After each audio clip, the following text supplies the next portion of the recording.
Bueno, mis hermanos, estamos en la serie Vida Cristiana, basados en el Sermón del Monte. Y el título del mensaje para el día de hoy es La letra y el espíritu. Recordemos que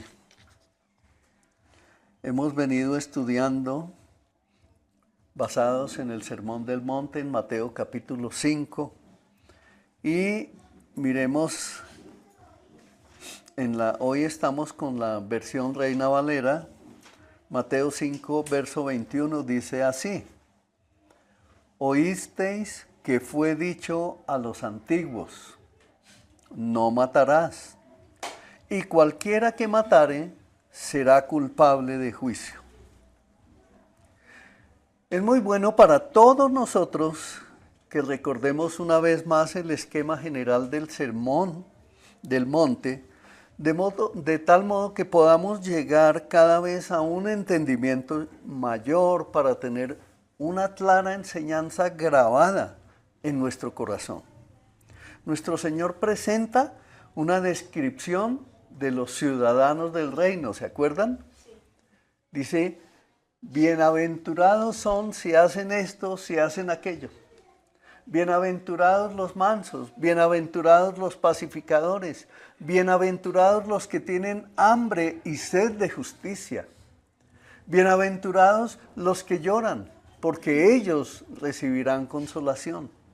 Bienaventurados son si eso es lo que hacen desde lo profundo de su ser. Entonces, si se dan cuenta que los sistemas religiosos han hecho de nosotros, todos los seres humanos, especialmente aquí, en este continente latinoamericano, han producido unos desastres espirituales, pero que no escapan de la mano del Señor. Aquí han llegado sistemas religiosos que han sido nefastos. Por ejemplo, hoy en día Haití, Venezuela, países como Nicaragua, viven inundados, a cual más de sistemas religiosos basados en hechicería, en brujería, en cultos paganos oscurísimos, terribles, de maldad, como acaba de suceder este fin de semana en todo el país.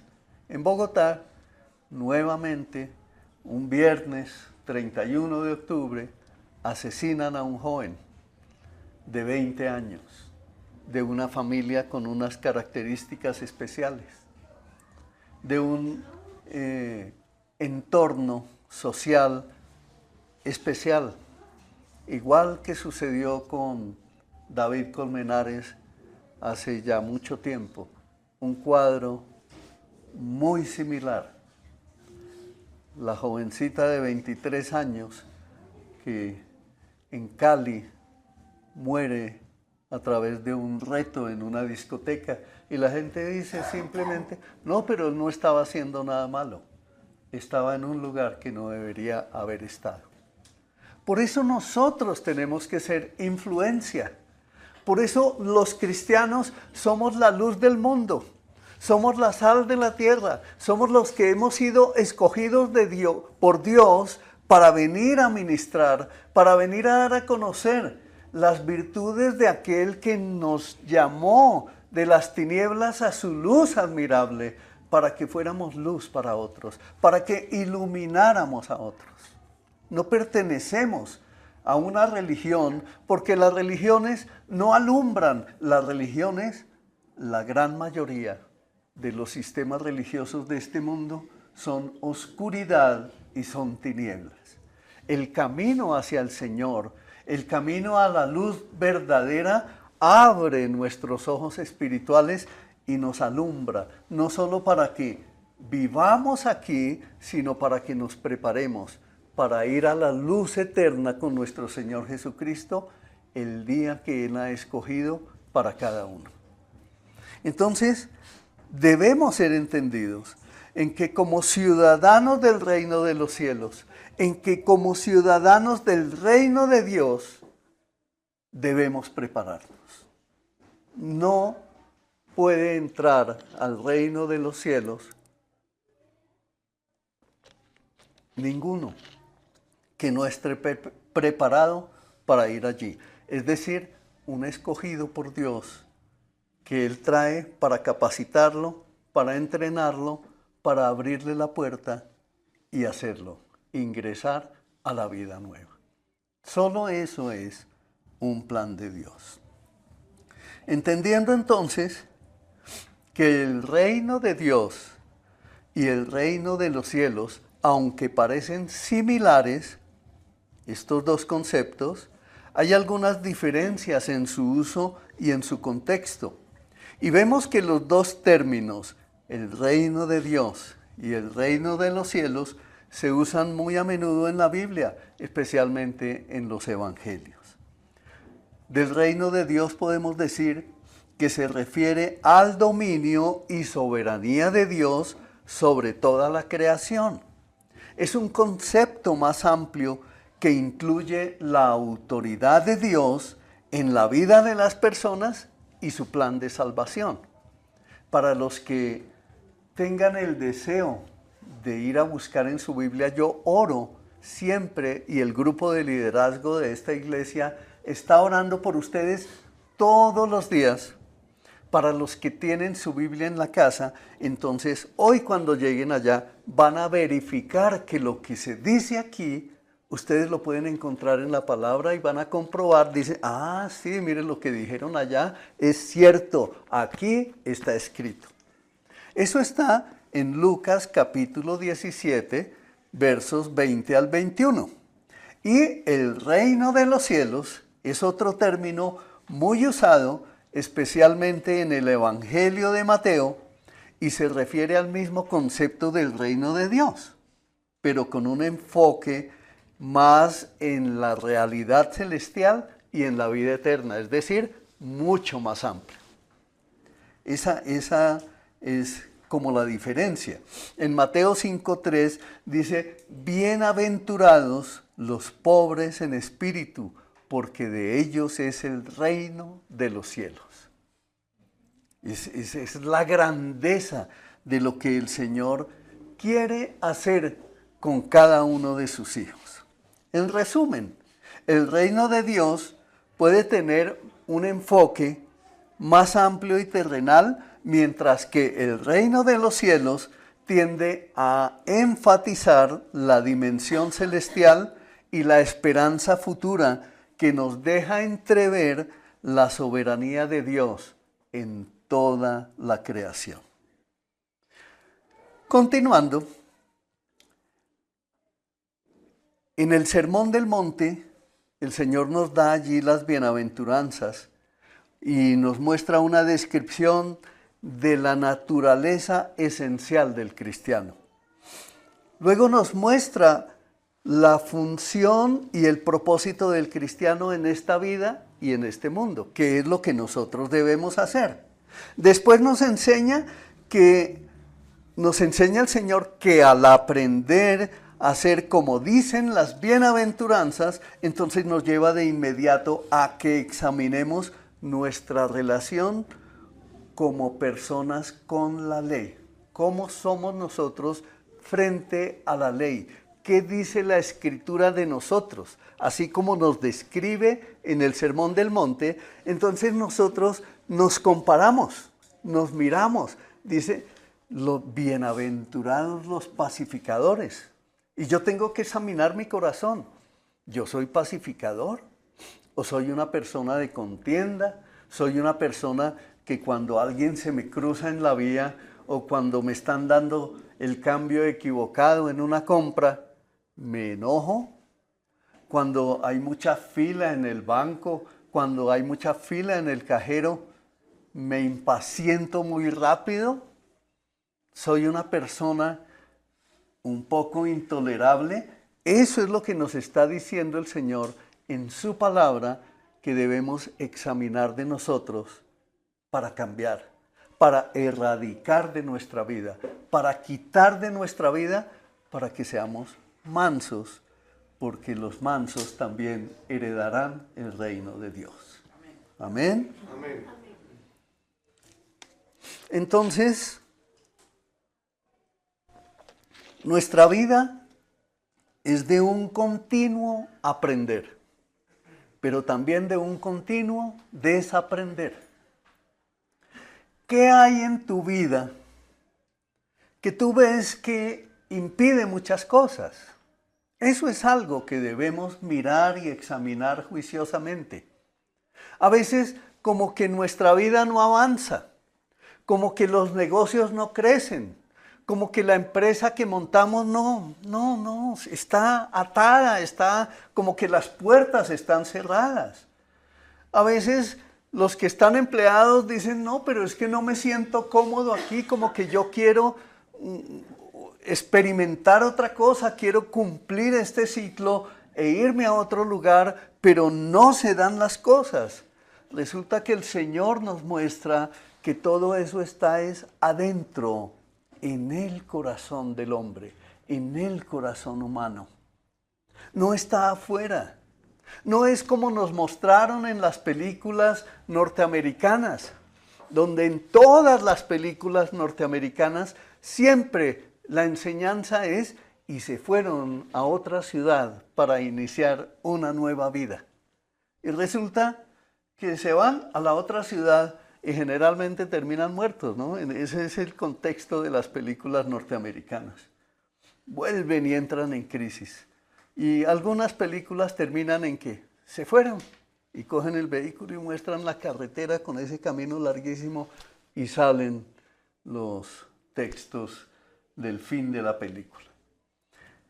Dios quiere que nosotros seamos un constante mirar de nuestro interior, porque allí en el corazón, cada día somos expertos en almacenar muchas cosas que nos hacen daño, que afectan mi futuro de hoy, de mañana y de 5 años. ¿Qué tal que hoy no tenemos hijos, pero mañana podemos ser abuelos? ¿Qué tanto de lo que hoy estamos construyendo, mañana está influenciando la vida de nuestros hijos? ¿Y qué tal que lo que hoy hacemos a nuestras generaciones futuras y obviamente a nuestra nación le está haciendo daño o le está haciendo un beneficio? Eso es lo que nosotros debemos examinar. Por eso, en el contexto de Mateo 5, es imprescindible que Jesús lo hiciera, porque las personas a las que les predicaba eran judíos a los que se les había enseñado la ley. Debido a esto, Jesús tuvo que mostrarles la relación de su persona y de su enseñanza con la ley. Por eso fue que él dijo, no he venido a abolir la ley, sino a cumplirla. Ustedes recuerdan que en la predicación del domingo pasado y el anterior, hablamos de Mateo 5, del 17 al 21. Vamos a hacer una lectura rápida. Sigo en la Reina Valera, todo el sermón vamos a estar ahí. Pero es importante que recordemos. Dice, no penséis que he venido para abrogar la ley o los profetas. No he venido para abrogar, sino para cumplir. Pues de cierto os digo que hasta que pasen el cielo y la tierra, ni una jota ni una tilde pasará de la ley hasta que todo se haya cumplido. Eso se llama soberanía de Dios. Él todo lo tiene bajo control. Tu vida está bajo el control de Dios. De manera que cualquiera que quebrante uno de estos mandamientos muy pequeños y así enseñe a los hombres, muy pequeño será llamado en el reino de los cielos. Mas cualquiera que los haga y los enseñe, éste será llamado grande en el reino de los cielos. Porque os digo que si vuestra justicia no fuere mayor que la de los escribas y fariseos, no entraréis en el reino de los cielos.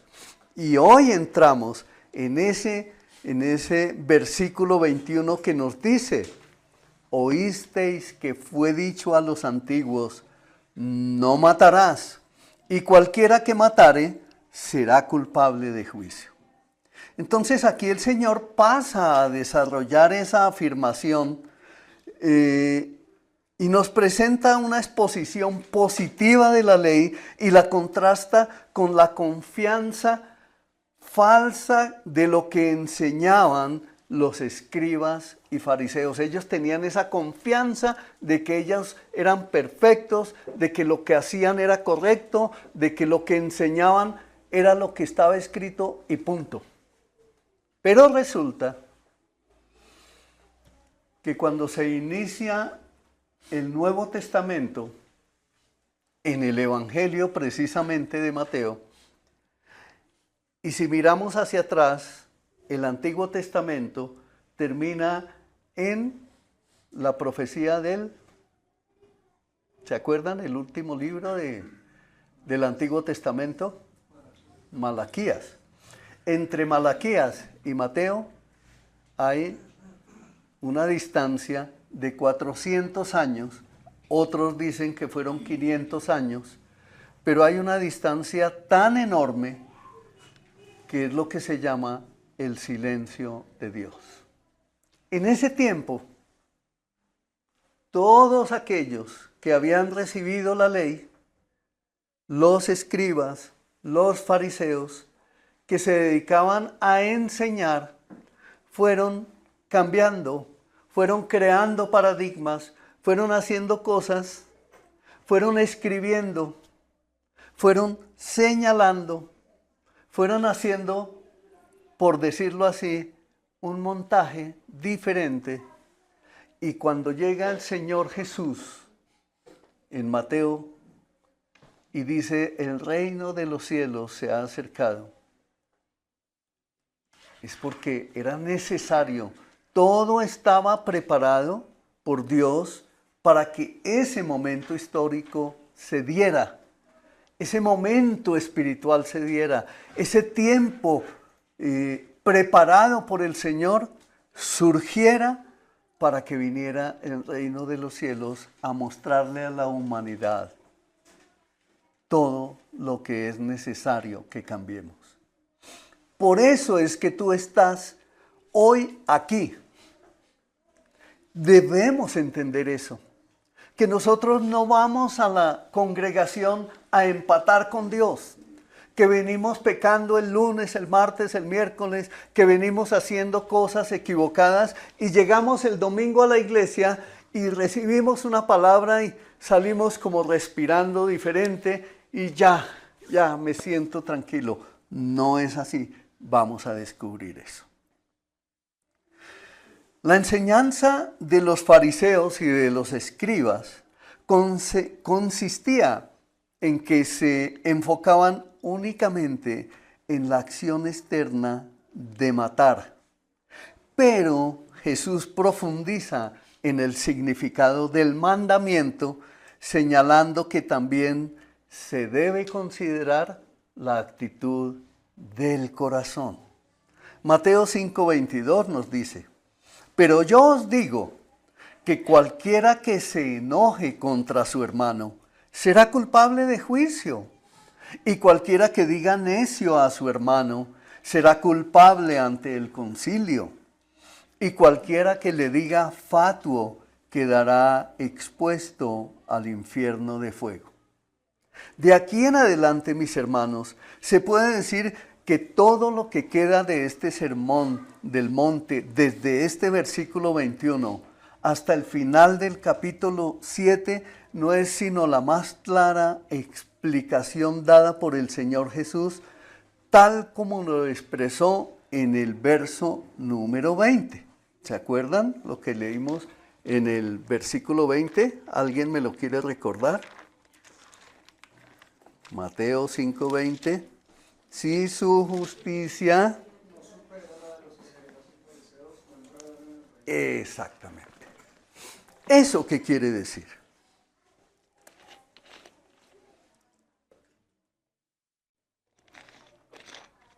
Eso quiere decir esto. Si yo no cambio mi manera de pensar, si lo que hay en mi corazón, si mis pensamientos son de continuamente, no, es que allá dice la palabra tal cosa, pero yo lo que quiero hacer es esto.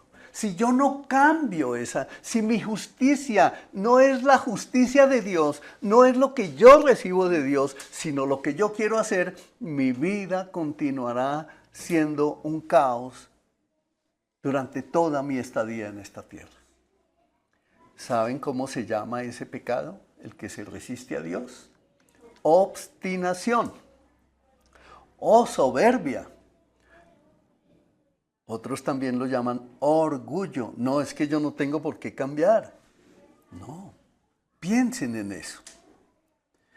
De aquí en adelante, mis hermanos, entonces debemos tomar nuestra silla y ponernos firmes para recibir este mensaje del Señor, que nuestra justicia debe ser mayor que la de los escribas y fariseos si queremos en verdad ser ciudadanos del reino de los cielos. Yo te pregunto, ¿tú quieres o sabes que eres un ciudadano del reino de los cielos? Porque es que Dios quiere que seamos eso, pero quiere que lo entendamos. ¿Entiendes un poco más lo que esto significa? Es decir, que nuestro corazón necesita ser examinado. Nuestro corazón necesita verse a la luz de la palabra de Dios, en el espejo de la palabra. Como les conté, creo que fue la semana pasada que estuve hablando con una persona muy cercana y les traje la historia de él que estuvo en Australia, que terminó aquí su carrera, que de sus padres recibió todo. Él nunca tuvo necesidad de nada. Recibió la mejor vivienda, vehículo, la mejor universidad, de todo. Pero un día le dio por irse para Australia, porque ahora los jóvenes se van para Australia, para Europa, para Estados Unidos, terminan la carrera y los papás de ahora dicen, vuele, y vuele bien alto.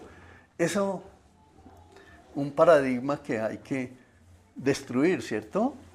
Resulta que él llega como profesional con título universitario, llega a Australia, a la ciudad que lo recibió, y me lo cuenta él de esa manera, con mucho orgullo, diciendo, qué bueno, empiezo a buscar trabajo aquí me voy a desarrollar. A los 8 días estaba lavando baños, cosa que jamás había hecho en su casa. Luego le tocó ir a arreglar oficinas y en las oficinas la gente llegaba y lo saludaba, ¿cómo está, señor Bernal? Y él se sentía muy orgulloso. Oh, aquí me dicen señor. Cuando yo estaba allá me llamaban por mi nombre, pero aquí me dicen señor. Y se agachó a limpiar una silla y se encuentra con un espejo y se queda mirándose y dice, ¿señor? ¿Señor? Si tengo un título profesional y estoy aquí lavando una silla para otros.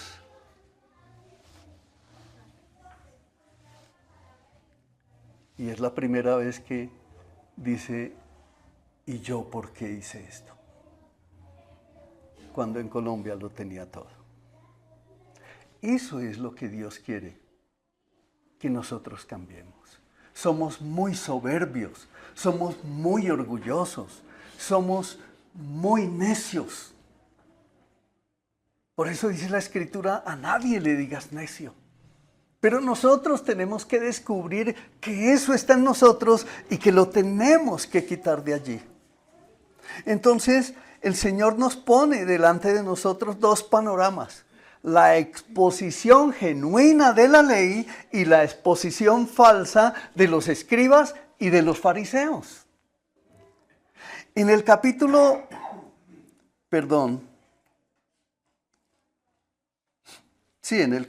7 de Mateo, vamos en las próximas celebraciones, vamos a ir profundizando acerca de todas estas cosas. Pero el Señor nos enseña que en este verso 21 de 5:21 dice, y escúchenlo bien, oísteis que fue dicho. Tengan eso presente.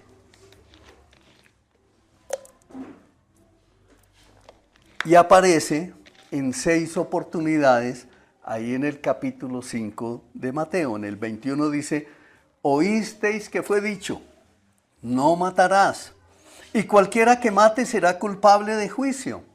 En el verso 27 dice, oísteis que fue dicho, no cometerás adulterio. En el verso 31 dice, también fue dicho, cualquiera que repudia a su mujer, dele carta de divorcio. En el verso 33 dice, además oísteis que fue dicho a los antiguos, no perjurarás, sino cumplirás al Señor tus juramentos. Y en el verso 38 dice, oísteis que fue dicho, amarás a tu prójimo y aborrecerás a tu enemigo. Estoy viendo caras extrañas. Estamos en Reina Valera. ¿Y no está? Entonces, es que veo muchas caras sorprendidas.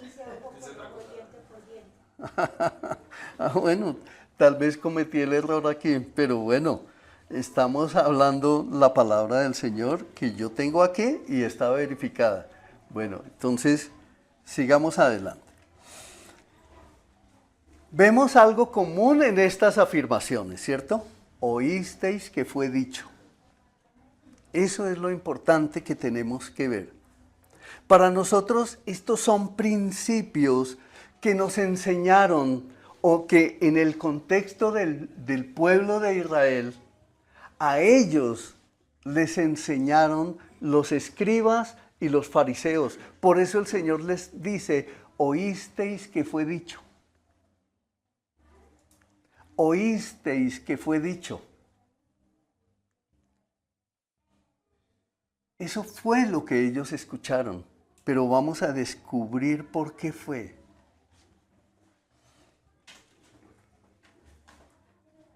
Una de las grandes características de las enseñanzas de los escribas y los fariseos fue el gran significado que ellos le daban a su tradición.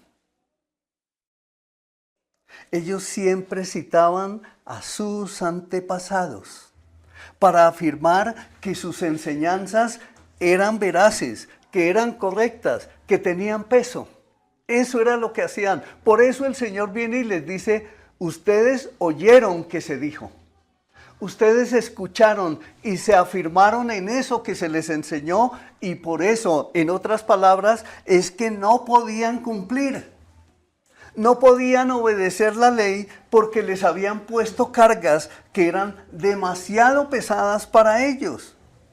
Eso era lo que hacía que el escriba fuera un escriba, porque se fundamentaba en todo lo que él había oído y las generaciones de atrás, ¿se acuerdan de los 400 años? Venían haciendo eso tiempo en tiempo, en tiempo y más tiempo hasta llegar a ese momento histórico. Es lo mismo que sucede hoy en día. Pero nos dice, por eso les insisto yo, no dice, habéis leído en la ley de Moisés. ¿Sí? Lo estamos descubriendo, es importante que eso lo miremos. El Señor dice, ustedes oyeron que se dijo. Él no les dijo, habéis leído en la ley de Moisés. No les dijo, ustedes oyeron lo que está escrito en la ley de Moisés. No, no les dijo. El Señor les dijo, ustedes oyeron que se dijo. ¿Sí descubren? Ok. Ni fue escrito, ni habéis leído. El Señor les dijo, ustedes oyeron que se dijo.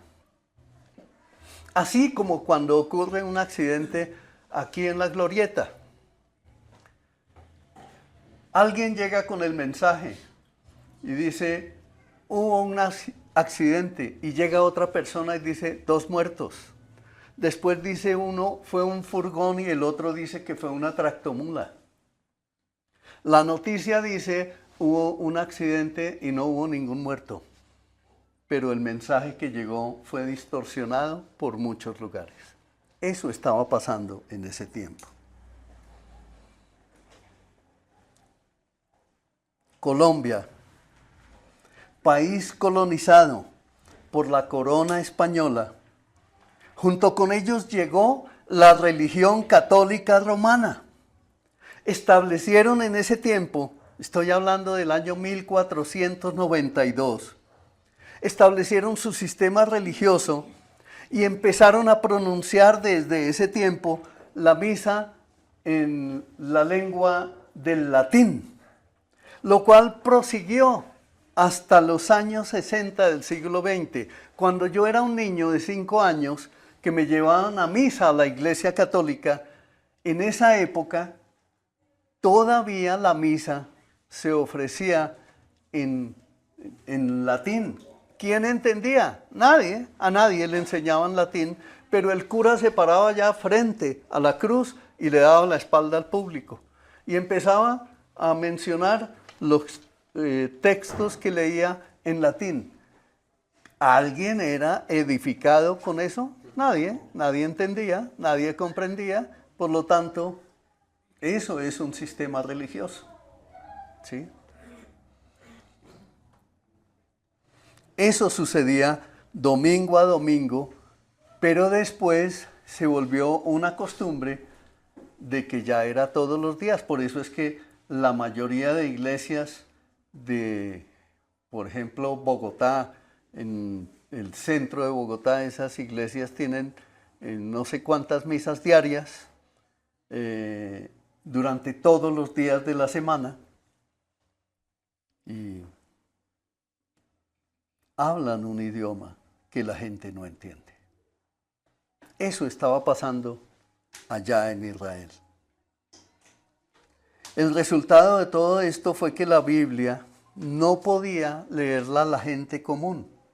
Además, la gente dependía por completo de las enseñanzas de algunos sacerdotes que trataban de explicarlas.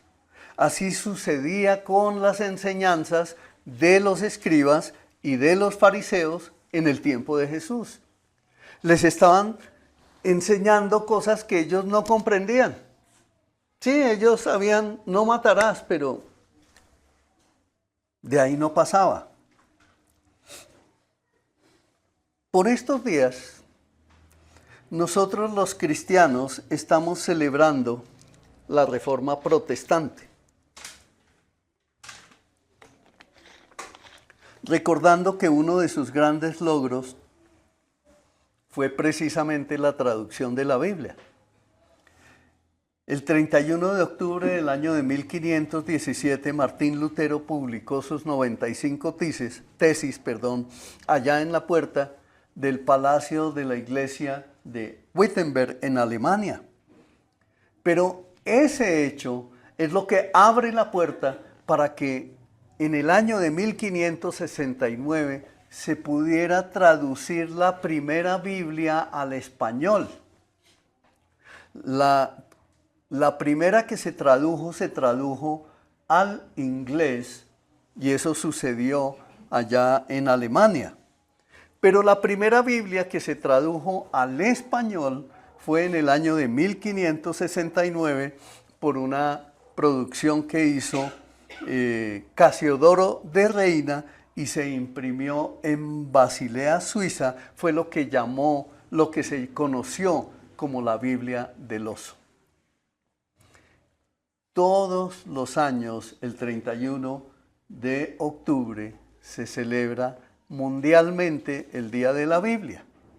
Eso es algo que nosotros debemos aprender, que debemos conocer. ¿De dónde es que venimos nosotros? Somos la generación del libro, somos la familia del libro, somos los hijos de Dios y pertenecemos al libro.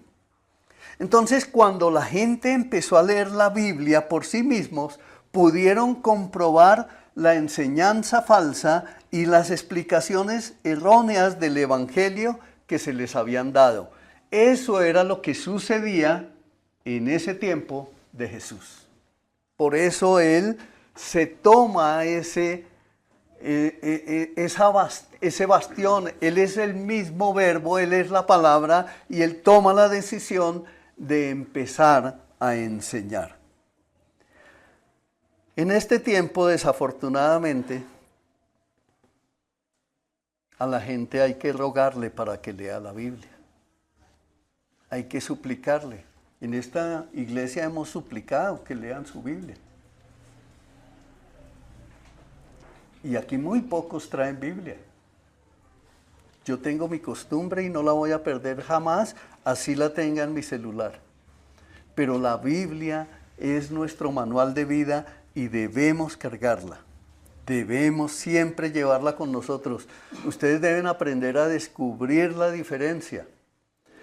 Yo cojo mi Biblia, yo la abro, yo comparo lo que voy a enseñar o lo que yo recibo de enseñanzas, yo lo comparo con la Escritura a ver si lo que aquí dice es cierto. Pero no solamente tengo esta Biblia, tengo varias Biblias de versiones diferentes y las comparo unas con otras y tengo un espíritu de la palabra que me ayuda y me guía al entendimiento, y por eso mi vida creo que está siendo poco a poco transformada. Pero esa debe ser la manera en que todos nosotros debemos ser guiados.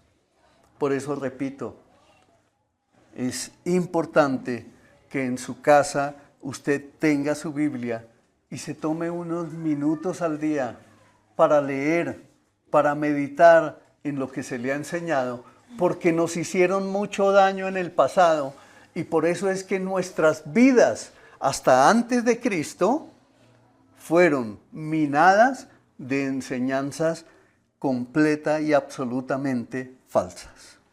Entonces, hoy yo te invito que tu decisión a partir de hoy sea una decisión libre y espontánea de leer tu Biblia cada día en tu hogar, con intimidad con Dios, en intimidad con Dios y en la iglesia también con tus hermanos. Que siempre traigas un cuaderno para tomar nota y para que en tu casa verifiques que lo que se te está enseñando es lo que dice la palabra. Si vieron el video, ¿no? Dicen que estamos viviendo tiempos peligrosos. ¿Quién sabe si en unos años todavía podamos tener las Biblias que tenemos? Porque allá, en los países donde hay persecución, se las están quemando, están asesinando a los cristianos, están quemando las viviendas, están quemando las iglesias, están asesinando familias enteras. ¿Por qué? Por una sola razón, por ser de Cristo. Porque odian a los cristianos. Entonces la situación de nuestro Señor en su tiempo fue muy parecida, pues los hijos de Israel durante el exilio en Babilonia habían olvidado la lengua hebrea. Cuando regresaron venían hablando arameo, imagínense. No conocían lo suficiente el hebreo como para leer la ley de Moisés tal como aparecía en las escrituras que poseían en hebreo. La consecuencia de eso fue que para conocer la ley dependían exclusivamente de la enseñanza de los escribas y de los fariseos. Imagínense que yo me quiera reunir con alguien para aprender mecánica y me pongan un panadero. ¿Un panadero me podrá enseñar mecánica automotriz? Ni idea, ¿cierto? Y yo por lo tanto no puedo someterme a que un panadero me enseñe. Eso era lo que estaba sucediendo con ellos en esos tiempos.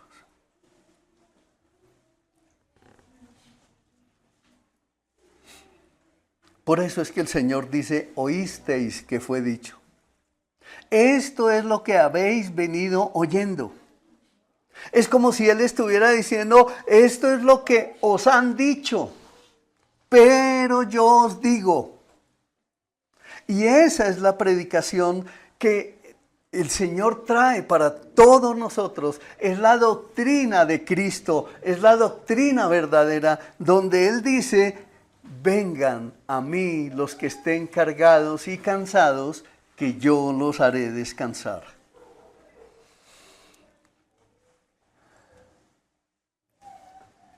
¿Esto qué nos muestra? Que lo que el pueblo estaba recibiendo en esa época como enseñanza no era la ley en lo absoluto, sino lo que de ella explicaban los escribas y fariseos. Sí es claro, ¿cierto? Había una distorsión de la enseñanza, había una distorsión completa de la palabra. Entonces, esas interpretaciones, esas tradiciones que se venían agregando a la ley a lo largo de los siglos, por eso era indispensable que el Señor empezara a explicar a la gente lo que la ley sí enseñaba y lo que la ley sí decía. Y tengo que volverlo a mencionar. La Iglesia Católica Romana, antes y después de la Reforma, traía una interpretación falsa del Evangelio de Jesucristo. Decían que había que creer en los sacramentos para salvarse y que fuera de la iglesia y aparte del sacerdocio no había salvación. El objetivo de nuestro Señor fue mostrar con exactitud qué había sucedido con la ley de Moisés como consecuencia de las enseñanzas de los escribas y de los fariseos. Luego nos enfrentamos entonces con esa afirmación que el Señor dice, pero yo os digo. Y piensa en eso. Es como si el Señor Jesucristo estuviera aquí en estos momentos con nosotros diciéndonos a cada uno, haz de cuenta que tú estás aquí solo, escuchando el mensaje del Señor, y el Señor viene y te dice, pero yo te digo a ti. Es decir, lo que tú debes hacer para que te vaya bien en tu vida, para que tu vida sea levantada, para que tu vida sea transformada, para que tu vida cambie, para que tú seas un verdadero intercesor en tu casa, para que tú seas un verdadero ciudadano del reino de los cielos, yo te digo lo que debes hacer. Eso es lo que nos está enseñando. Esa es la doctrina del Señor Jesucristo. Él no duda en presentarse como autoridad. Es como si el Señor nos dijera, el que os habla es el autor de la ley. Y esa es una verdad, pues Él es la palabra, Él es el logos, Él es el verbo. ¿Se acuerdan que eso está escrito en Juan capítulo 1? He aquí el verbo que se hizo carne y habitó entre nosotros. Entonces tengamos esto presente, que en todo el sermón del monte, el que está hablando es el Señor Jesús. Es nuestro Dios y nuestro Salvador, el que tiene toda la autoridad que le ha sido dada en los cielos y en la tierra. Entonces nuestro Señor Jesucristo no vino a dar una nueva ley ni para proclamar un código ético nuevo. Muchos han caído en ese error. El Sermón del Monte no es un código ético detallado. El Sermón del Monte no es una clase nueva de ley moral que Jesucristo promulgó. Y en su tiempo algunos lo consideraron así por las palabras que él dijo. He venido para instaurar un nuevo reino. Él dijo también, soy el primero de una nueva raza de gente. Yo lo estoy poniendo en palabras que hoy se usan, ¿sí? El empoderamiento, pero lo puse así. Soy el primero de una nueva raza de gente. Soy el primogénito entre muchos hermanos. Eso era lo que cuando Él lo estaba diciendo, vine a hacer la voluntad de mi Padre, eso fue lo que empezó a chocar fuertemente con el pueblo que tenía una enseñanza distorsionada y fuertemente con los escribas, los fariseos, los saduceos, que tenían una enseñanza aquí en su mente completamente diferente a lo que el Señor viene a hacer. ¿Es claro, cierto, mis hermanos? ¿Sí es claro? Aquellos, es como si el Señor viniera y nos dijera, o dijera en ese tiempo, aquellos de quienes soy cabeza serán una cierta clase de gente que se comportará de cierto modo. Es decir, cambia tu manera de pensar, cambia tu manera de vivir para que prosperes en todo lo que tú hagas, como dice allá en Josué 1:8, y para que tengas éxito. Eso es lo que el Señor quiere. Él establece ciertos principios y nos pide que los apliquemos. Su enseñanza básica es que nos da una perspectiva y comprensión de vidas nuevas que debemos aplicar a todos los detalles de nuestra vida. Todos los detalles, escuche bien eso. Nosotros no cambiamos nuestra manera de pensar en ya antes iba allí y ahora vengo acá. No, nuestra manera de cambiar, de pensar, es una transformación total. No es una transformación parcial. Por eso el cristiano está dando el gran salto de una manera permanente. El cristiano todos los días está preparado y preparándose para recibir una nueva enseñanza, para seguir siendo transformado, y por eso está dispuesto a dar el gran salto. Hay un nuevo entendimiento, hay más palabra para conocer, hay más alimento espiritual. La palabra de Dios es eterna. Tú puedes durar toda tu vida leyéndola, estudiándola, y jamás serás saciado de toda la riqueza espiritual que hay allí. Por eso es nuestro manual de vida.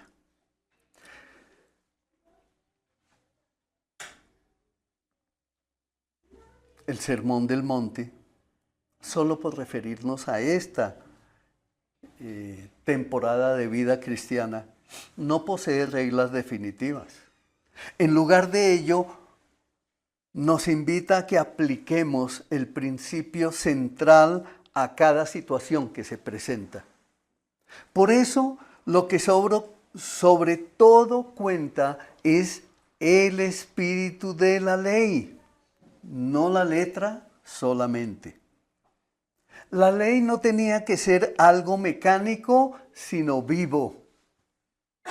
Sí, me doy a entender, ¿cierto?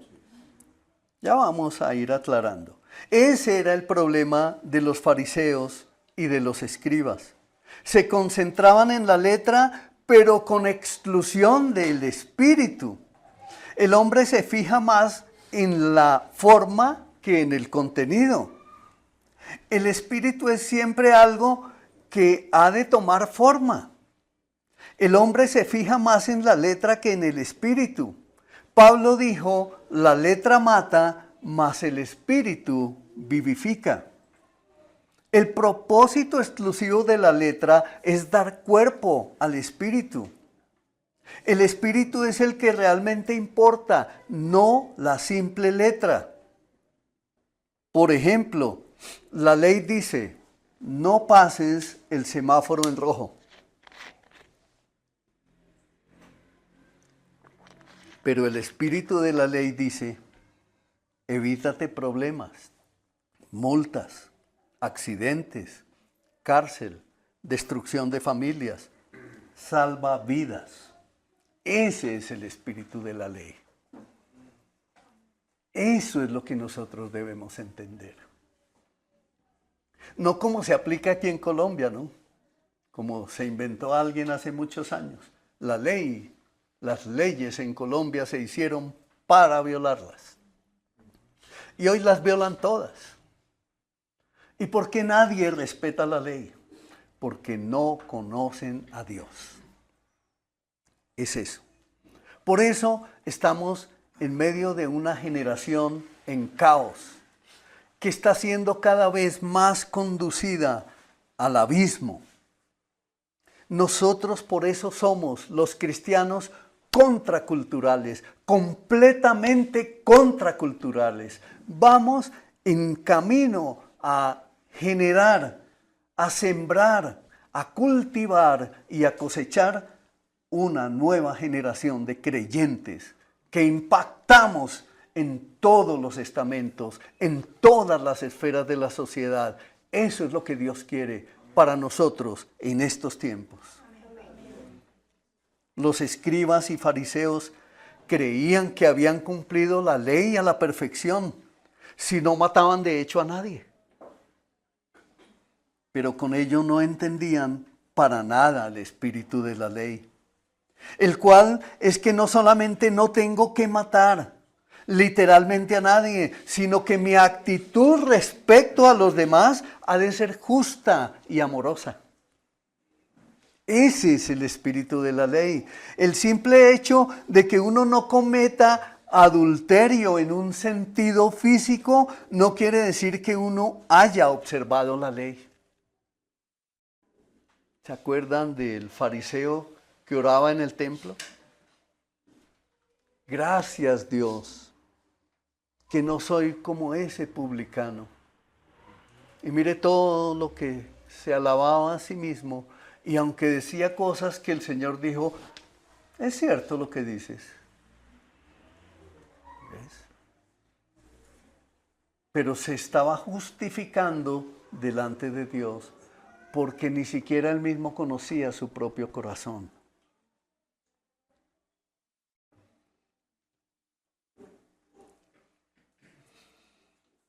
Entonces debemos examinarnos, mis hermanos, cuando recibimos las enseñanzas de la palabra de Dios, ¿cuál es el espíritu de esas enseñanzas que nos llevan a ser transformados? Cuando el que mira a una mujer y el Señor dice en la palabra, si miras a una mujer para codiciarla, ya cometiste adulterio en tu corazón. Entonces, ¿qué es lo que uno desea al mirar? ¿Qué es lo que realmente desea cuando la miró? Por eso es que el Señor dice, examina tu corazón, mírate allá en tu interior. Y así sucesivamente eso tiene que suceder cada día de tu vida. Estamos tocando el tema del adulterio, pero ¿qué tal si tocamos el tema de lo que tú quieres ser mañana, de tus sueños? Si tus sueños no están empatados con lo que Dios quiere y te la pasas todos los días mirando a ver cómo prospero, cómo hago, mandemos una hoja de vida allí, inventemos este negocio, cambiemos este plan, pongamos este otro plan y no funcionó, cuando llegues a los 60 años vas a terminar diciendo, ¿y yo qué hice? ¿Ves? ¿Cuántas empresas has creado? El espíritu y la letra sola no es lo que cuenta, es el espíritu, no solo la letra. Piensen en eso. Si confiamos solo en la letra, entenderemos mal la ley. Todo esto se aplica en el Sermón del Monte, debido a que muchos han quitado el espíritu de la ley que les ha aparecido, porque se convirtieron en grupos legalistas, fanáticos, fundamentalistas, intolerantes, sectarios, radicalistas, como por ejemplo los cuáqueros o los Amish, que ustedes deben saber. Aquí en Colombia, allá en el Caquetá, hay varias colonias de cristianos. Ellos son cristianos, pero han cogido la ley y viven en el Antiguo Testamento. Y tratan de cumplirla rigurosamente. Pero ese no es el espíritu de la ley. debemos colocar el Espíritu antes que la letra para interpretar la letra según el Espíritu. Eso fue lo que el Señor Jesucristo vino a enseñarnos. La ley de Dios se ocupa tanto de lo que conduce a los hechos como de los hechos mismos. ¿Amén? Amén. Esto quiere decir que los hechos sí importan. Los escribas y los fariseos se ocupaban tan solo del acto del adulterio o del acto del homicidio, pero el Señor se esforzó en señalarles que lo que verdaderamente es reprensible ante Dios es el deseo del corazón y mente del hombre, lo que lo conduce a hacer estas cosas. Es allá donde debemos mirar. Muy a menudo repitió que los malos pensamientos y las malas acciones proceden del corazón. Por tanto, lo que importa es el corazón del hombre. Es allí donde la palabra tiene que hacer martillo. Es allí donde se tienen que destruir todos esos malos pensamientos, esos malos deseos. Por esto no hay que pensar en esta ley de Dios y en agradar a Dios solo en función de lo que hacemos o en lo que dejamos de hacer. En eso tenemos que tener mucho cuidado. Yo ya no robo, yo ya no fumo, yo ya no hago esto, por lo tanto soy un hijo de Dios. Eso es actuar como un fariseo.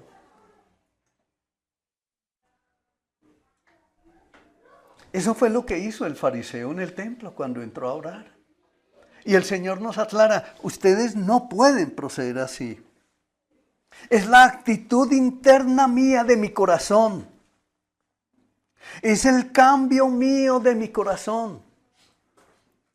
Es las intenciones que tengo yo en mi mente. Por eso el Señor dio el gran mandamiento. Amarás al Señor tu Dios con toda tu mente, con todo tu corazón, con todas tus fuerzas y a tu prójimo como a ti mismo.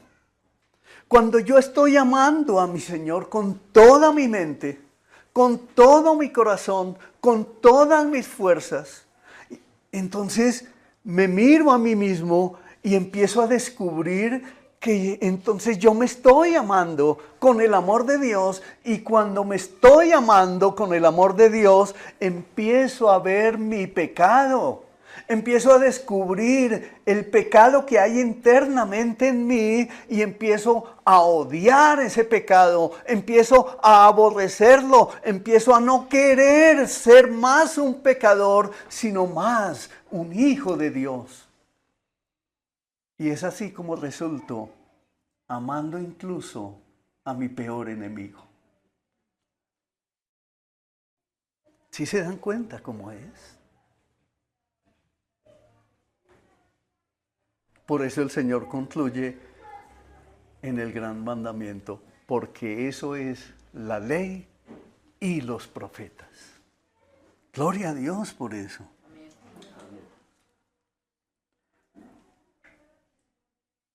Enseña esto en tu casa.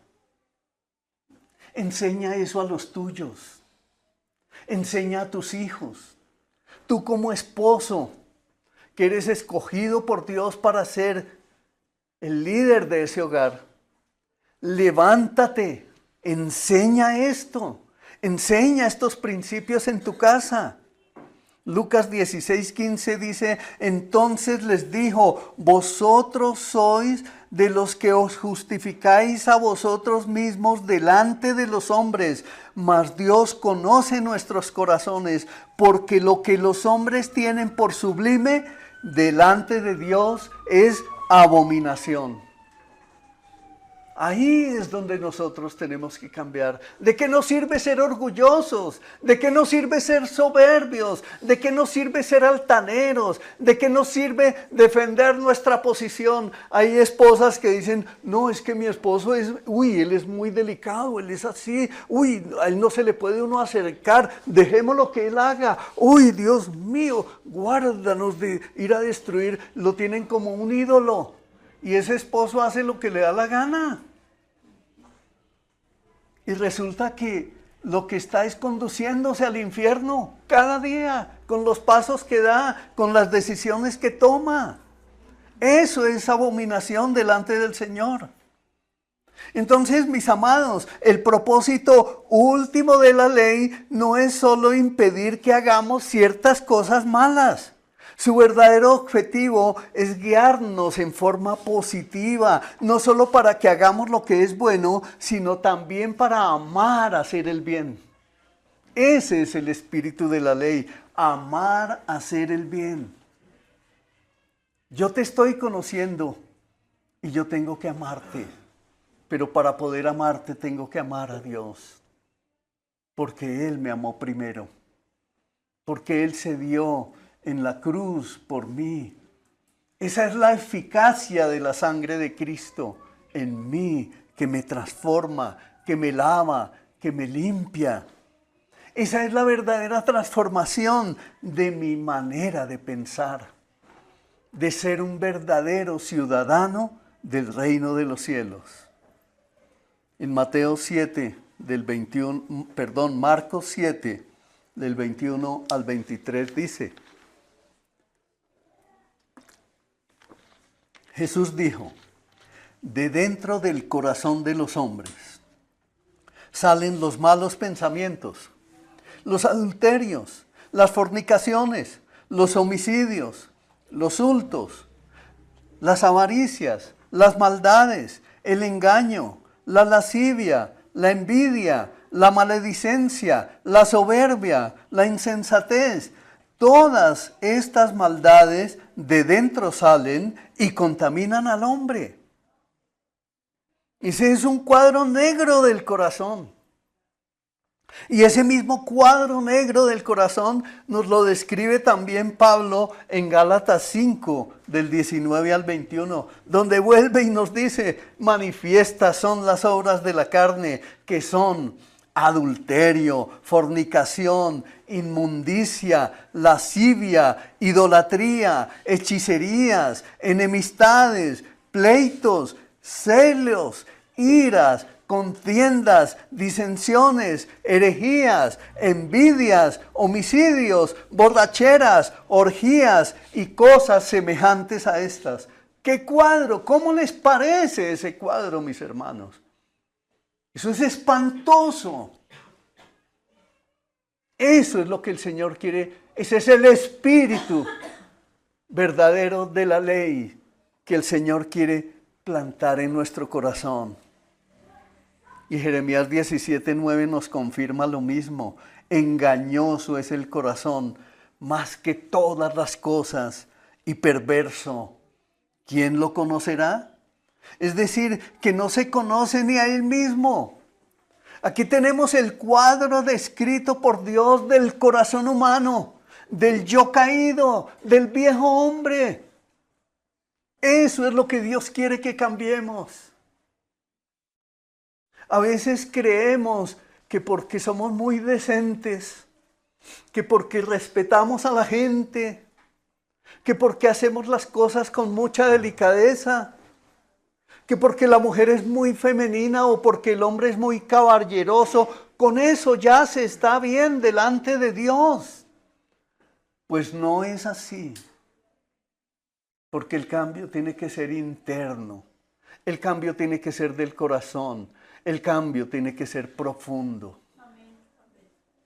Ese es el verdadero cambio.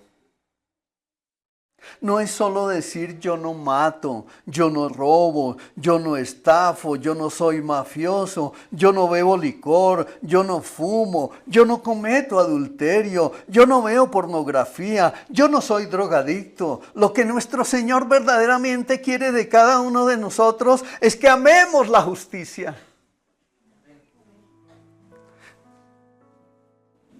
Por eso estamos estudiando el Sermón del Monte, porque deberíamos tener hambre y sed de justicias. No solo tratar de evitar hacer lo malo en forma negativa. Hay algunos que se conforman a la lista que acabo de leer arriba, en detalle, pero parece importarles poco el ser envidiosos.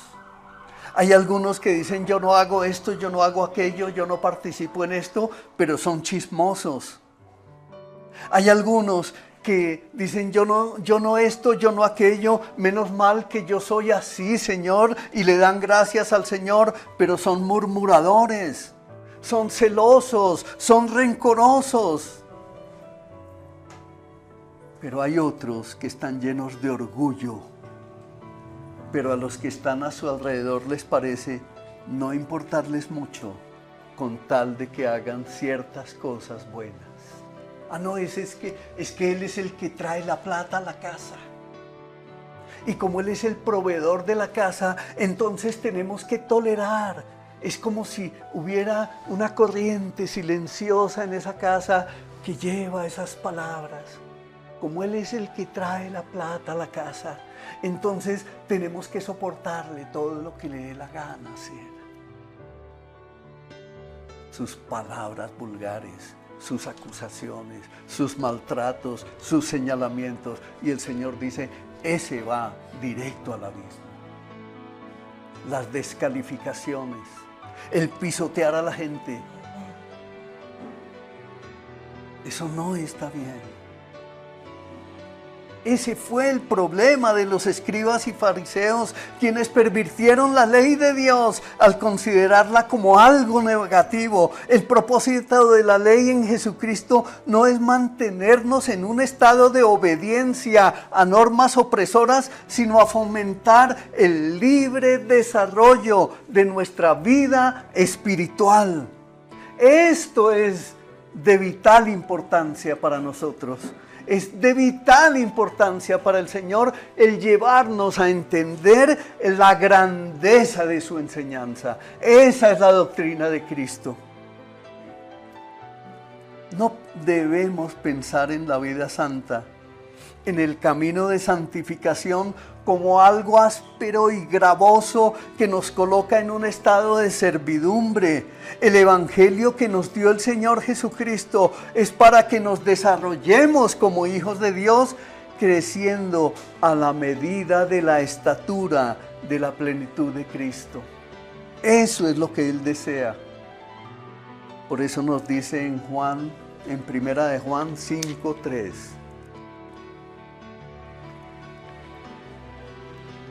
Pues este es el amor a Dios, que guardemos sus mandamientos. Y sus mandamientos no son gravosos. De tal manera, mis hermanos, que no debemos considerar la enseñanza ética del Nuevo Testamento como algo que nos paraliza, ni en algo estrecho que nos restringe, porque esta es la ley de la verdadera libertad en Cristo Jesús.